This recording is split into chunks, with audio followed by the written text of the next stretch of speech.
अनंत कोटि दंडवत सतगुरुदेव को। दिव्य दृष्टि में अपना विषय चल रहा है कि भगवान कृष्ण अर्जुन को दिव्य दृष्टि के लिए ज्ञान दे रहे हैं। तो 16वां अध्याय था। सबसे पहले उन्होंने कहा, एक ही बात को अनेक तरह से समझाया। दो पुरुष हैं विश्व में, एक क्षर पुरुष है और एक अक्षर। 7वें में उसी को परा और अपरा प्रकृति कहा, स्त्री कहा, और 13वें में क्षेत्र और क्षेत्रज्ञ कहा।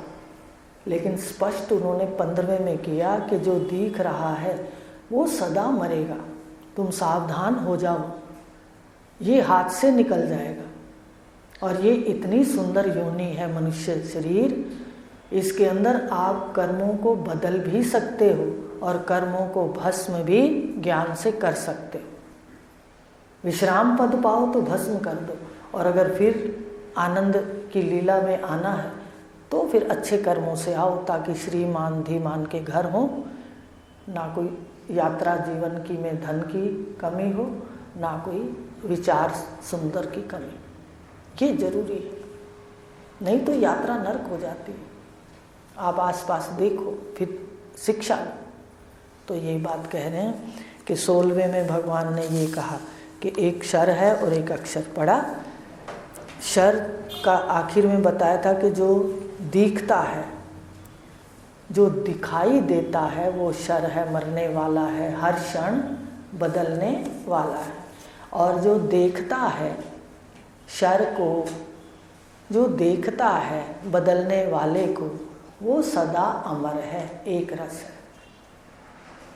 अब हैरानी है, जो मरता है वो कभी नहीं डरता, कभी शरीर नहीं डरता। देखो, जो मरता है वो डरता नहीं, और जो नहीं मरता वो डर रहा है।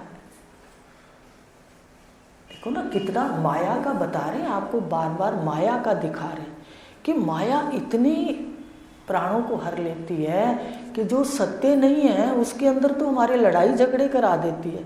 उसके लिए तो हम इतने सजग रहते हैं, सावधान रहते हैं, और जो सत्य है साथ जाता है, उन संस्कारों की ओर देखने ही नहीं देती, उनको बिगाड़ के रख देती है। माया के मोह में ही सारे संस्कार बिगड़ते हैं, याद रखना। आप केवल पाठ करो, पाठ सुंदर करो। जब आपकी आसक्ति नहीं है तो पाठ कैसा करोगे? सुंदर करो। तो ये कहा, यह दिखने वाला जो क्षर है, अब भगवान तो बता के छोड़ दिया, पर आपको बता रहे हैं इस क्षर के अंदर 8 अंग हैं। 115 पृष्ठ के ऊपर खोल लो। क्षर के 8 अंग हैं, 3 गुण, सत, रज और तम, 5 भूत, आकाश, वायु, अग्नि, जल और पृथ्वी। 8 से सारे विश्व के आकार बने हैं। जितने आकार हैं, चारों खानियों के जितने आकार हैं, उनमें आकाश, वायु, अग्नि, जल और पृथ्वी भी है, और 3 गुण, सत, रज और तम भी है। अब देखो, रजोगुणी सिंह है तो वो रज उसका प्रधान है, तो वो क्या भक्षण करता है हम सब जानते हैं। तो इसी प्रकार सर्प है, तमोगुणी है, ये सारे जो जीव जंतु हैं ये भी सात्विक राजसी है। गाय है सात्विक, देखो उसका हर चीज, गाय का मल मूत्र तक देखो काम आता है, रोगों को हरने वाला है। तो कहते सारे देवता इस गाय में वास करते हैं, तभी हमारे हिंदू संस्कृति के अंदर सबसे पहले भोजन बनाते वक्त एक फुल्का गाय का बनाते हैं। तो कहने का भाव क्या है, 3 गुण हैं। जिस गुण का जो स्वभाव है, जिस गुण का स्वभाव जिस योनि में मुख्य है, उसको वही योनि कहा जाता है। सतरजतम पर हैं तीनों सब में, सत्य भी है, रज भी है, तम भी है। तो ये 8 विश्व के हर आकार के अंदर हैं। विविध योनियों के जो आकार बने हैं इन्हें शरीर और उपाधियां भी कहते हैं। इसके क्या नाम है? जो शरीर है, आम आदमी इसको शरीर कहता है, पर तत्वज्ञानी इसको उपाधि कहते हैं। एक साधारण व्यक्ति उपाधि नहीं समझता। साधारण व्यक्ति को कह दो जी मैं उपाधि में बैठा हूँ, वो कहेगा पता नहीं क्या बोल रहा है ये। और कह भी देते हैं कई लोग कि आपसे बात करो, आपके कई शब्द हमें समझ में ही नहीं आते। आप देखा करो, क्योंकि आपका स्वभाव बन जाता है, ये शब्द आपके जीवन में आने लगते हैं। तो सभी इसको नहीं जानते कि उपाधि क्या है। शरीर ही उपाधि है। उपाधि में आया प्रतिबिंब जीव है। अब आपको एक बात बता देते हैं। तो शरीर शर है, उपाधि शर है, इसमें बैठा चेतन मैं अक्षर है। शर की माया है और अक्षर, शर प्रकृति परमात्मा की माया है। जो शर है ये क्या है? 8 हाथ किसके हैं? माता का मंत्र बोलते हैं ना। कल जैसे देवी पूजन था, लक्ष्मी का पूजन था ना, तो उसमें तीनों को ही सारी को मनाया जाता है। तो सबसे पहला मंत्र यही है, आपके लिए लिखे हुए हैं वो, पर अभी छपे नहीं है ना। या देवी सर्वभूतेषु, सबसे पहले शक्ति रूपेणी संस्थिता, कि शक्ति 8 हाथों वाली जो शक्ति है पहले उसको कहा जाता है। उसके बाद माँ बनती है, सरस्वती बनती, जो भी बनती, लक्ष्मी है। तो ये माया के 8 हाथ हैं। जो प्रकृति देखते हो ना आप मंदिरों में, माता दुर्गा की पूजा है, ये प्रकृति का प्रतीक है कि इसके 8 हाथ हैं। माने 8 हाथ हैं, पर 8 हाथ आँखों में जो बैठी है चेतन उसके हैं। हाथ तो जड़ होते हैं, लेकिन जो 8 हाथों में बैठी है आँखों में वो चेतन है। तो माया का प्रतीक है। 5 गुण, 5 तत्व और 3 गुण, ये प्रकृति के 8 अंग हैं। शर प्रकृति परमात्मा की माया है, अक्षर परमात्मा का स्वरूप है। देखो 2 ही बातें हो गई। शर को माया में मिला दो और मैं को वह में मिला दो। छोटा सा काम है, कर लोगे। देखो 2 चीज़ें भगवान ने कह दी, हम 2 को अलग कर लें पहले। देखो गुरु कितने महान हैं, आज इतने बड़े रहस्यों को इतनी छोटी सी बात में बता सकते हैं। अगर कोई करने वाला साधक है श्रद्धावान, पर भगवान ने कहा श्रद्धावान लभते ज्ञानम, 3 शर्तें फिर रख दी। भगवान का क्या कहें, शर्तें और रख देते हैं, रखी हैं। श्रद्धावान लभते ज्ञानम, शर्त क्या है? तत्पर संयत इंद्रिय। पढ़ा है तो याद रखा करो, तभी तो ज्ञान आगे बढ़ेगा। अब थोड़ा सा ज्ञान ले जाते हैं, उसको बस ऐसे कर करा के चाय पानी की तरह खा लेते हैं, पेट भर लेते हैं, ऐसे थोड़ी होगा। तो देखो भगवान ने कहा 2 पुरुष हैं, और 2 पुरुष का आगे गुरुदेव ने रहस्य बता दिया कि जो मैं है उसको वह में मिला दो, और जो यह है उसको माया में मिला दो, काम बन गया। तो ऐसा ये ज्ञान जो मनन चिंतन वाले हैं, तत्पर हैं, तत्पर माने रोज, संयत इंद्रिय, इंद्रियों पर जिसका संयम है, ये नहीं थोड़ी सी ठंड लगी और सबसे पहले कुठाराघात कर दिया कि संध्या नहीं करेंगे आज। नहीं, ठंड लग गई तो भी क्या करो, नहाओ देर से, पर संध्या करनी है। साधक का एक दिन ऐसा आ जाता है जब वो इसके बिना नहीं रह सकता, बाकी वो आगे पीछे कर देता।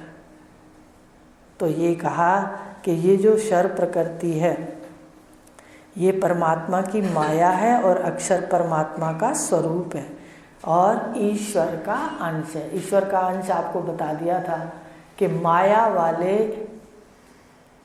चेतन का अंश जीव है, उसकी माया से सैंपल शरीर है और उसके स्वरूप से सैंपल जीव है।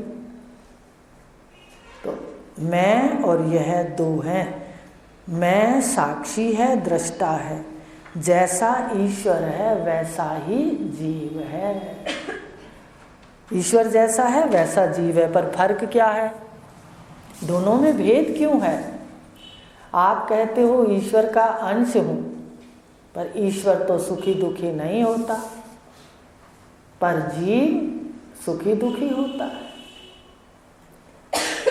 देखो, आप चेतन ईश्वर का अंश है, ब्रह्म का स्वरूप है, सच्चिदानंद है, और शरीर ईश्वर की शक्ति माया का अंश है। हो गए मोटी भाषा में अंश। चेतन का अंश आपकी मैं और माया का अंश आपका शरीर। लेकिन ईश्वर जैसा इसके अंदर वो प्रखरता या शक्ति क्यों नहीं है? कहते इसलिए नहीं है कि इसने एक मन को अपना मन मान करके उसको अपवित्र कर दिया, मैला कर दिया, मैं मेरे से। देखो कितना है, तो छोटा सा फर्क है बहुत।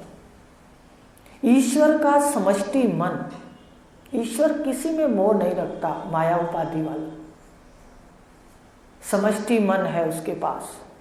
इसके पास एक शरीर का मन ग्रहण करता है। ये शीशा आते ही, मन का शीशा आते ही ये उतना बन जाता है, और फिर सब पर मेरे की मोहर लगा के एक दायरे बनाता है। ये मेरे वालों को सब दे जाता है, पर पुण्य के लिए भी अपने लिए कुछ नहीं खर्चता, ना तन ना मन और ना ही धन। मनन करना, अब वो इतना संकीर्ण मन हो जाता है, मन मलिन होना शुरू हो जाता है, मेरा मेरा मेरा। अब जैसे जैसे मन शुद्ध करता है वैसे वैसे इसमें पावर है। आपने सुना होगा कि कई संतों का सुनते हैं, वहाँ विश्वामित्र जी का भी सुन लीजिए कि उन्होंने सृष्टि की नई उत्पत्ति शुरू कर दी थी। पढ़ा? तो फिर क्या है, ईश्वर सृष्टि की उत्पत्ति करता है, उनमें भी इतनी ताकत थी। और कहते हैं ब्रह्मज्ञानी भी बदल देता है। देखो, हमने ऋषियों की बातें करनी है, हमें नहीं पता क्या है, लेकिन देखो अगर कह रहे हैं तो है। और गुरु नानक देव जी ने भी कहा कि जो जह जह मन से बोले वैसा वैसा होवे, ऐसा कहा उन्होंने। जहाँ जहाँ बोले ऐसा उनका वहाँ वहाँ सच होवे। तो ये जो पावर है शुद्ध मन की, व्यापक में स्थित होने पर ब्रह्म स्वरूप में जीव स्थित होता है, और मन इसका शुद्ध होना शुरू हो जाता है, मैं मेरे से, बस फिर शक्तियाँ आना शुरू हो जाती हैं। बड़े महाराज जी की डायरी में भी है कि तुम सत्य संकल्प हो। हम सत्य संकल्प हैं तो मन मलिन के कारण हमारे संकल्प पूरे नहीं होते। तो ये बात है कि ईश्वर का अंश तो है, पर गड़बड़ कहाँ है? ये जो मन है। क्या फर्क है? ईश्वर सब कुछ जानता है, और ये एक शरीर में बंद होकर के अविद्या के कारण अपने को उसमें परिचिन्न मानता है। सारी बुराइयां इसके मन के अंदर आ जाती हैं, ओढ़ पहन के बैठ जाता है। तो इस प्रकार कहा कि है जीव ईश्वर का अंश, पर जो अविद्या उपाधि, अविद्या उपाधि कौन सी है? वो माया उपाधि है, शुद्ध है। ये अविद्या उपाधि है। शीशे के उदाहरण से बताते हैं आपको। माया उपाधि कहते हैं जो अपने घरों में शीशे लगते हैं ना, खिड़कियों में, आर पार अपने को दिखता रहता है। भाई बहनों, कैसे दिखता है? घर में शीशा लगा है तो दोनों शीशे, एक शीशा खिड़की में लगाते हैं, उसमें आर पार दिखता है। ये माया उपाधि में आ गई बात समझ। शुद्ध हृदय होते ही आर पार दिखेगा। अब ईश्वर को आर पार दिखता है, वो प्रकाशक है, माया उपाधि वाला। और अविद्या वाला शीशे के एक तरफ कालख लगा दो जिसमें मुख देखते हो, हैं तो दोनों शीशे, दोनों हैं।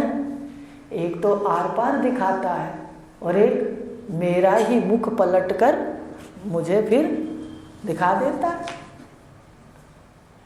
वो पीछे कालख लगा दो, उसके पीछे रोगन लगा दो, बस इतना सा भेद है। आ गई समझ? समझ तो आ जाती है पर पकड़ नहीं पाते।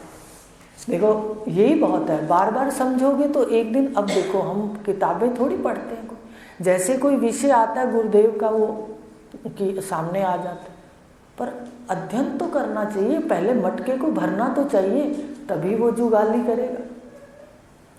तो इस प्रकार कहा कि माया उपाधि, अब आपको समझ आ जाए कि माया उपाधि है जिसमें आर पार दिखता है शुद्ध शीशा, और अविद्या उपाधि है जिसमें मैल लगी है तमोगुण। तो ये कौन सा शीशा है जो हमने लेके रखा है? ये तमोगुण पीछे लगा है। ये माया उपाधि नहीं, ये अविद्या उपाधि है। इसमें क्या होता है, हम अपना ही मुख देखते हैं, देखते तो अपना मुख है सतचित आनंद, पर आगे रजोगुण और तमोगुण है। शीशे पर मिट्टी पड़ी हुई है तो अपना मुख कतरे कतरे दिखता है, पूर्ण नहीं दिखता। ये अविद्या उपाधि के लक्षण हैं। कभी कहता हूँ मरूंगा और कभी कहता हूँ स्वर्ग जाऊंगा। बताओ, कतरे कतरे है। कतरे में दिखा मैं मरूंगा, कतरे में दिखा मैं स्वर्ग जाऊंगा।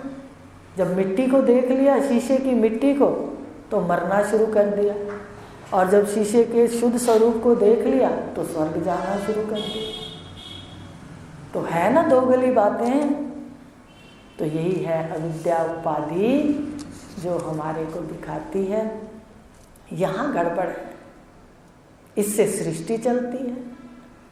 तो माया वाला शीशा ईश्वर का और अविद्या वाला शीशा जीव का। 8 से शर के सभी रूप हैं। रूप अनेक हैं, अक्षर एक है और अरूप है। देखो रूप तो अनेक हैं, शर जो है, शरीर जो हैं, उपाधि जो हैं, वो तो अनेक प्रकार के हैं, अनेक प्रकार के डिज़ाइन हैं, बड़े सुंदर सुंदर डिज़ाइन है। अगर हम देखें तो इतने प्यारे बनाए उसने, और ऐसे सुंदर कपड़े पहनाए। गर्म इलाकों में रहने वाले पशु पक्षियों के कपड़े और तरह के, और ठंडे इलाके में रहने वालों के और तरह के। तो ये जितने अनेक रूप हैं, पर इसमें जो मैं है, जो शरीरों की ज्ञाता है, जानने वाला है, मैं है, वह एक है, एक जैसी है। मैं कैसी है? सत्य है, चिद है, आनंद है। शरीर सबके कैसे हैं? 8 के हैं। बुद्धि सबकी कैसी है? ज्योत सबकी कैसी है? सतोगुण का कार्य है। मन भी सतोगुण का कार्य है। अब सतोगुण की बुद्धि सब में है, शरीर के दीपक सब में है, और जो ये दीपक के अंदर प्राणों का तेल है ये सब में है, और लो सब की प्रकाश स्वरूप आत्मा सब में एक है। तो सारा एक जैसा तो है, लेकिन आकारों के कारण भेद दिखता है। भेद दिखता है कि शरीर सबके भिन्न भिन्न है, पर वास्तव में शरीर भी सबके एक जैसे हैं। शक्लें नहीं, तत्व 8 है।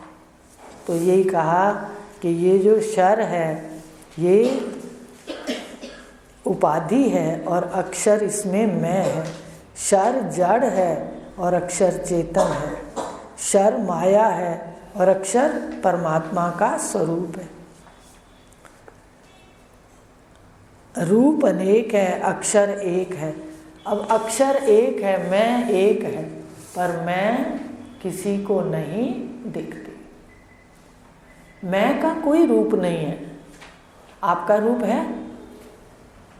आपको कह दें अपनी मैं दिखा दो, कोई मैं नहीं दिखा सकता। वैसे बड़ा विलक्षण है सृष्टि, बहुत प्यारी है सृष्टि, बहुत प्यारी है। आज जो दिखता है वो गुरुदेव की कृपा से प्यारा है। सबसे प्यारे तो संत हैं जिन्होंने हमें दिया ये। उसको भगवान ने महात्मा कहा, तत्वज्ञ पुरुष भी नहीं कहा, महात्मा कहा। तो यही कहा कि ये जो शर है इसके अंदर मैं अविनाशी है और शरीर विनाशी है। अच्छा, खानियाँ उद्भिज, स्वेदज, अंडज, जरायुज, ये भी सबको पता है। उद्भिज कहते हैं पेड़ पौधों को, पृथ्वी से जन्मते हैं। स्वेदज कहते हैं जल प्रधान खानियों को, जल तत्व जिसमें विशेष होता है, जैसे पसीने से जुएं और बरसात में केंचुए आदि। अग्नि तत्व जैसे विशेष है उसको अंडज खानी कहते हैं, ये तो सबको पता है। बरसात में आप देखते हो ना, अपने लाइट जलाते हैं बाहर तो एकदम वो छोटे छोटे पंख लेकर के कीड़े प्रकट हो जाते हैं, और सुबह देखते हैं तो सब मरे पड़े होते हैं। होता है, देखे हैं कभी? तो अंडज खानी है, अग्नि से उत्पन्न होते हैं और अग्नि में फिर जल्दी लय। तो ये कहा कि पक्षी इसी श्रेणी में आते हैं, अंडज में। वायु तत्व की विशेषता से जरायुज खानी होती है, जिसमें पशु आते हैं इस श्रेणी में।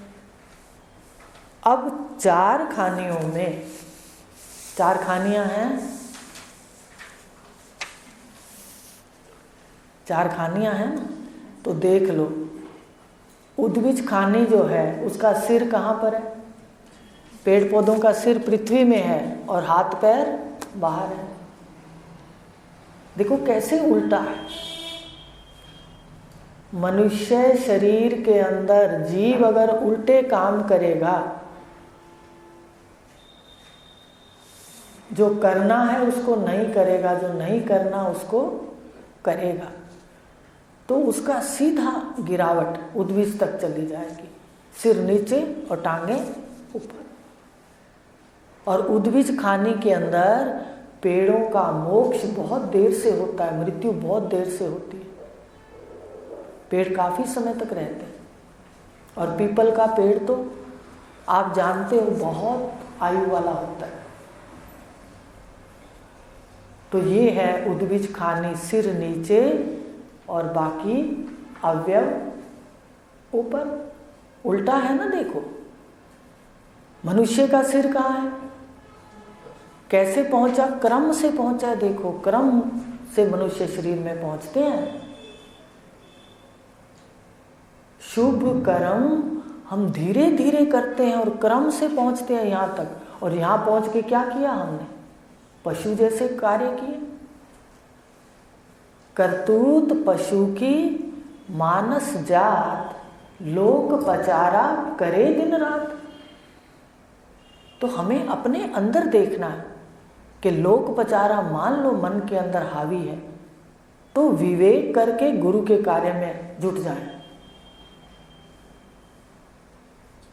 समझ रहे हो बदलना कैसे है? कहाँ बताओ, उद्भिज खानी से स्वेदज में आते आते इतना कर्म श्रृंखला लग गई, भोग योनियों को भोगा, यहां आकर पशु जैसे कार्य किए। क्या करता है पशु? कहते खाना खाता है, चरने चला जाता है, रात को आता है, खूंटे से बंध जाता है, सृष्टि की उत्पत्ति कर लेता है।